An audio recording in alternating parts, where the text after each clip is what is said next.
या न्यूज बुलेटिनचे सहप्रायोजक आहेत गोकुळ. महापालिका निवडणुकीची प्रक्रिया अंतिम टप्प्यात असतानाच कोणत्याही क्षणी जिल्हा परिषद व पंचायत समिती निवडणुकीची घोषणा होण्याची शक्यता लक्षात घेऊन भारतीय जनता पक्षाने तयारीला वेग दिलाय.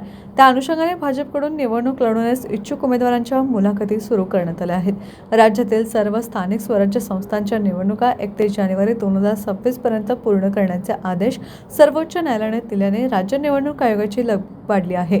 29 महापालिकांची निवडणूक प्रक्रिया 16 जानेवारी रोजी मतमोजणीने पूर्ण होणार असून त्यानंतर जिल्हा परिषद व पंचायत समिती निवडणुकीची घोषणा होण्याची दाट शक्यता आहे.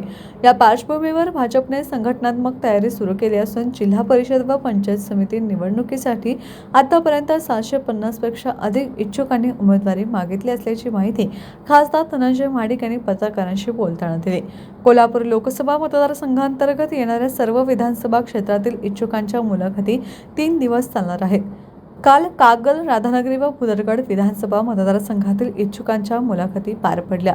बुधवारी कोल्हापूर दक्षिण, करवीर, पन्हाळा, गगनबावडा तर गुरुवारी आजरा, गडहिंग्लज व चंदगड तालुक्यातील इच्छुकांच्या मुलाखती होणार आहेत.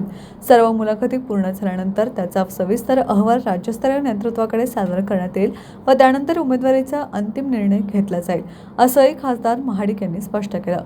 या मुलाखतींसाठी खासदार धनंजय महाडिक, आमदार अमोल महाडिक, माजी आमदार संजयबाबा घाटगे, ग्रामीण जिल्हाध्यक्ष नाथाजी पाटील व महेश जाधव उपस्थित असून भाजपने आगामी निवडणुकांसाठी जोरदार तयारी सुरू केल्याचं चित्र आहे.